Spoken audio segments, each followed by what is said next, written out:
Hi, I'm Lynne Robinson and welcome to my Inch Loss Pilates program. And you're going to reach up and over to the side, lovely. And breathe out, reaching up as your arms come down. Well, I'm going to share with you the exercises that help me lose weight and stay in shape. Just stretch out this side. This is where you've been doing all the work. We're going to do the same thing again, but turn the head the other way. So breath into prepare. Like most women, I struggled with my weight after I had my children. And I tried everything. I tried diets and general exercise. But unfortunately, I was really pear-shaped. I was carrying a lot of weight around my lower half. And no matter what I did, I couldn't quite get in to tone up those areas. And that's when I discovered Pilates.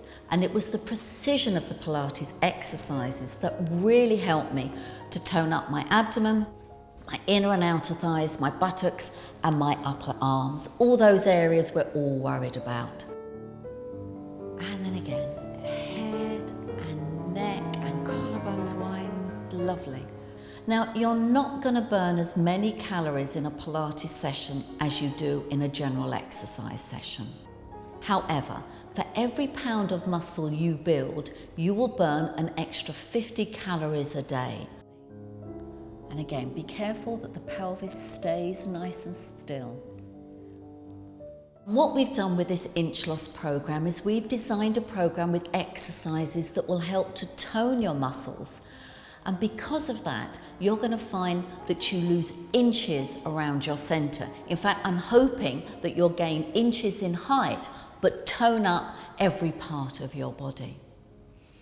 Now, Joseph Pilates was very proud of his body, and he called his method controlology because he understood that you need both mental and physical training in order to have a real impact on your movements and on your body. Come back to the center, and then we're going to reach up, take hold of the ankle and stretch across to the other side, reaching up through the crown of the head and opening out this side. Lovely. And that's the real secret of Pilates. That's its power. It's that connection between the mind and the body. So while you're doing the exercises, do keep that connection. And when you've found that connection, that's the secret to that long, lean silhouette that Pilates is quite rightly famous for. Now, we've given you several workouts, and the longer workouts are perfectly balanced. You can do one by itself, or you could put the two workouts together for a longer workout. If you're going to try the little weights section, then you need to add that to one of the other workouts because it's not a balanced workout in its own right. Now, to get the best results, it would be really good if you could do 3 hours Pilates practice a week. That's perfect. But even a little bit every day is going to get some results. Now, the exercises we've chosen for this workout are combined exercises. There's quite complicated choreography in there, so I suggest you watch each exercise through before you try it. And for some of the exercises, we've given you an easier version and a harder version. Please do work at the right level for you.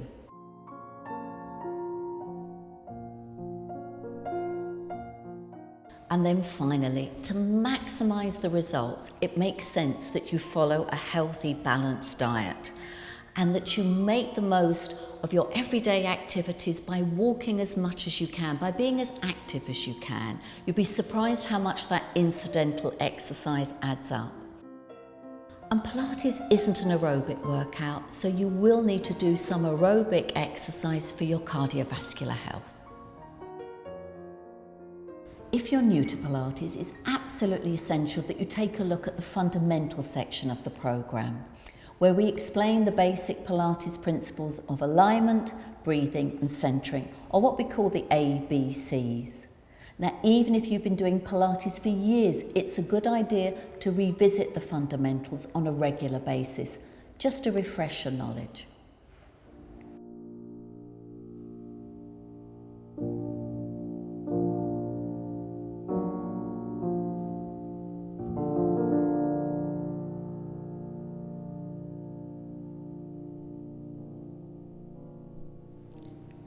I'm going to talk about the fundamentals of Pilates. I teach a method known as body control Pilates, and we have 8 principles: concentration, relaxation, alignment, breathing, centering, coordination, flowing movements and stamina. But I've taken just 3 of these principles, alignment, breathing and centering, the ABCs, to talk about in this program. If you don't get these fundamentals right, it's a bit like building a building on sand.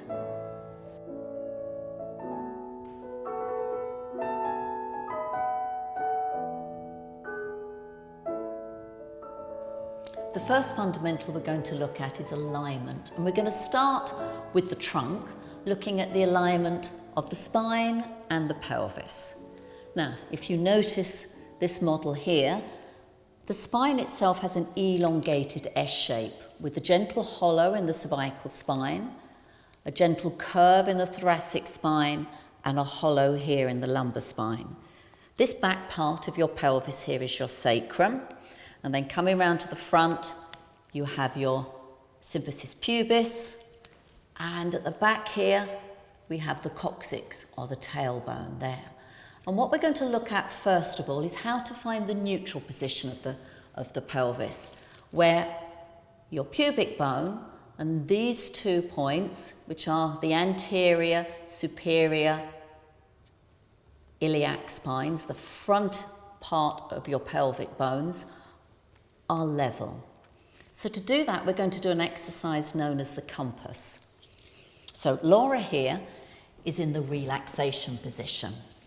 She's got a folded towel or a flat cushion underneath her head. That's going to help her cervical spine to be at the right angle. Not everyone needs it, you might not.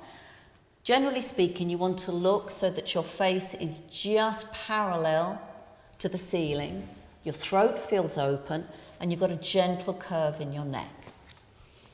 Her collarbones here are nice and wide, shoulder blades are wide on the mat. She has her feet at the other end here, hip width apart and parallel.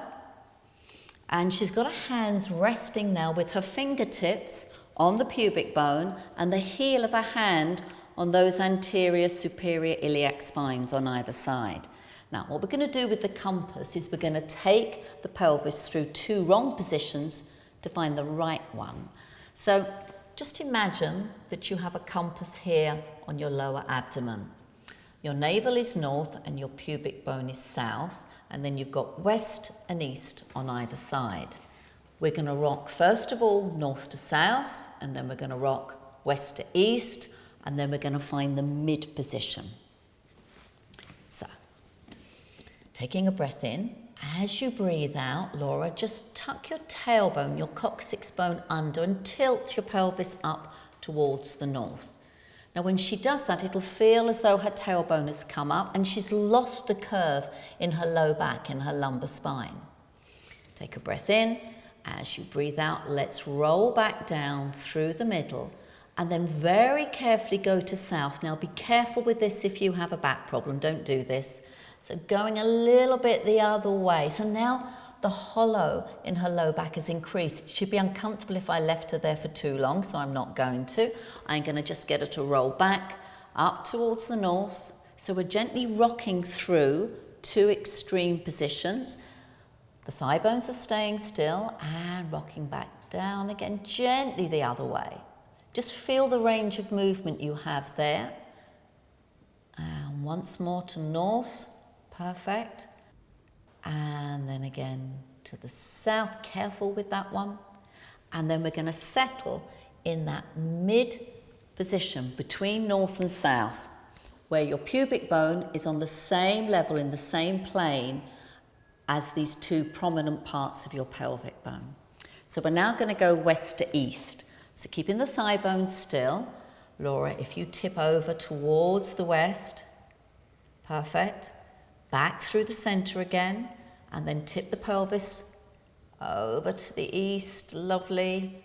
And come back once more towards me. And back through the middle and over to the other side. And back. And we're going to settle now in that mid position.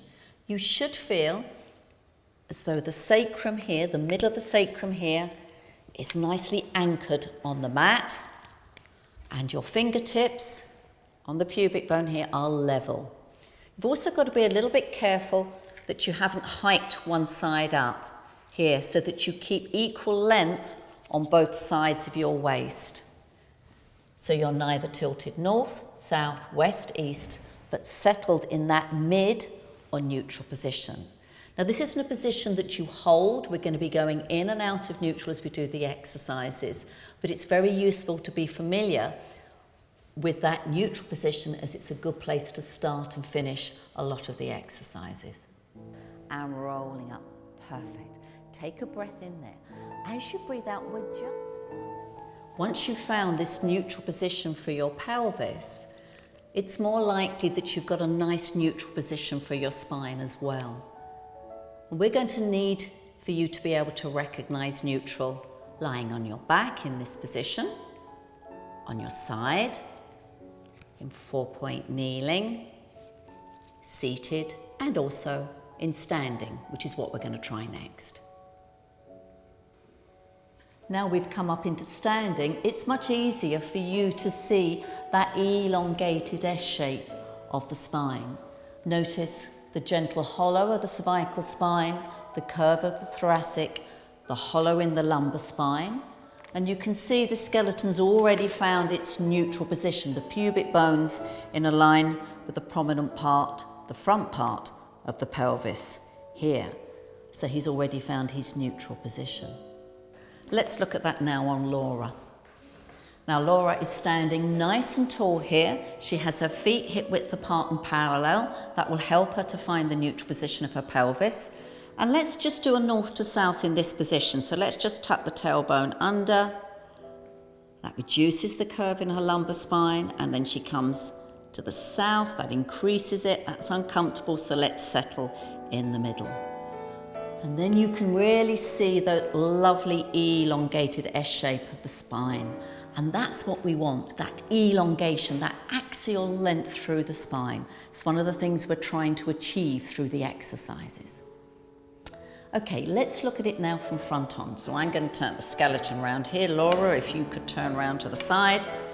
And again, let's start. It's always important to start with the feet. They're the foundation there.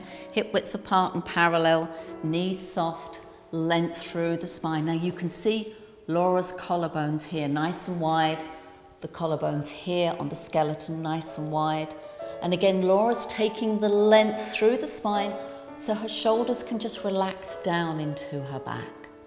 Both sides of the waist are of equal length, they're nice and long. And just standing like this means that all your deep postural muscles in your body are working. It's an exercise in its own right. It's very important to find good alignment and good posture before you move on to the next fundamental, breathing.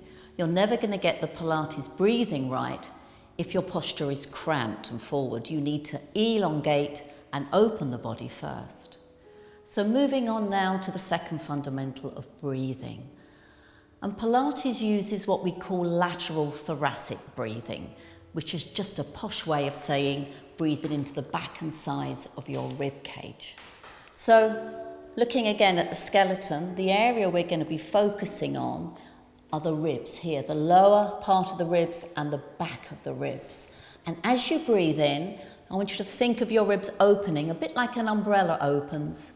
And as you breathe out, the ribs are going to close. Now, when you breathe in, there's also a very important breathing muscle here called your diaphragm. That's going to naturally lower, and you'll find your abdomen comes out slightly. Don't block that, that's a natural thing to happen, but still I want the focus to be a little bit more into your sides and into your back. Now, to help you learn that, we're going to do scarf breathing.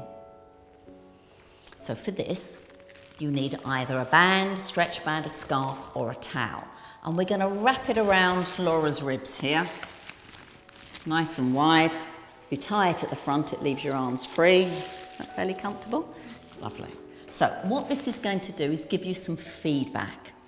So now, with length in the spine, Laura can direct her breath into the band. It just gives you that feedback. And as you breathe out, you'll feel the ribs closing down.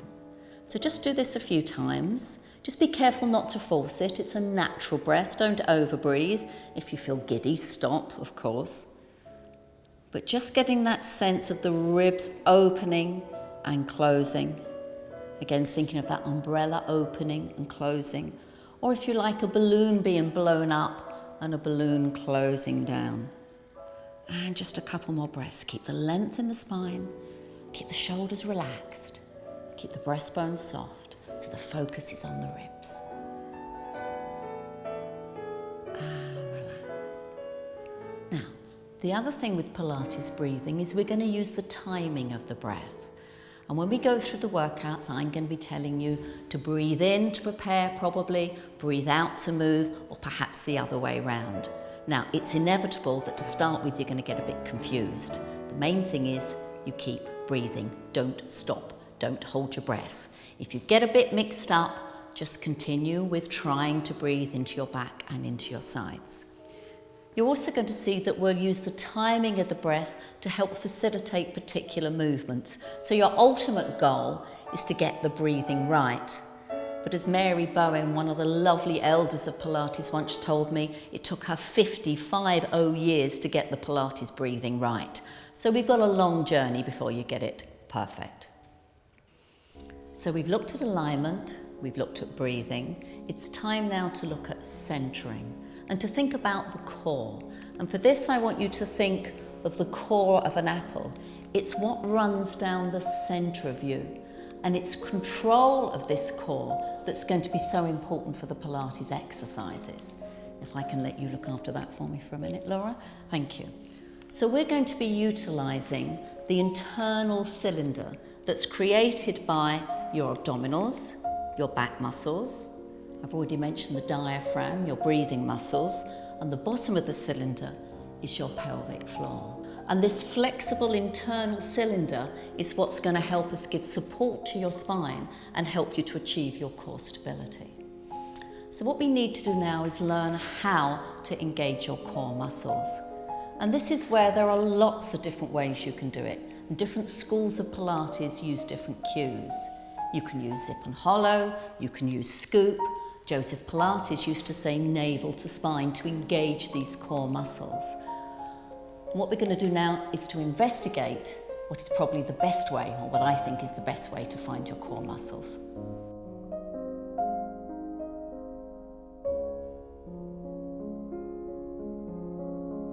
Probably the easiest position to locate your core muscles is in a seated position. So you could be sitting on a chair or on your mat.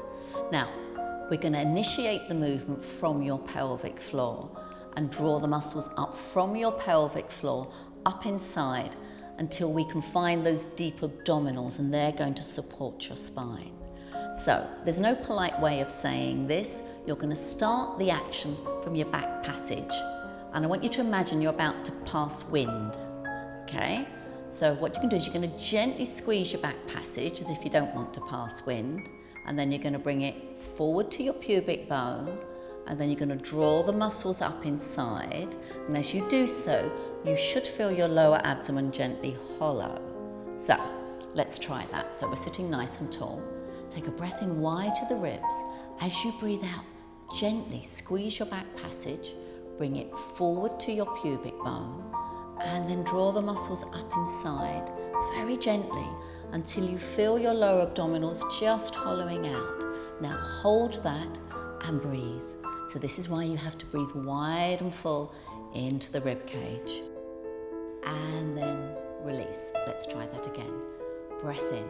As you breathe out, gently squeeze the back passage. Try not to squeeze the glutes. Bring it forward to your pubic bone and then up inside until you feel your lower abdomen gently hollow. Keep that gentle internal zip as you breathe wide and full into the ribs. Make sure your shoulders are relaxed, no tension in your jaw, and then release.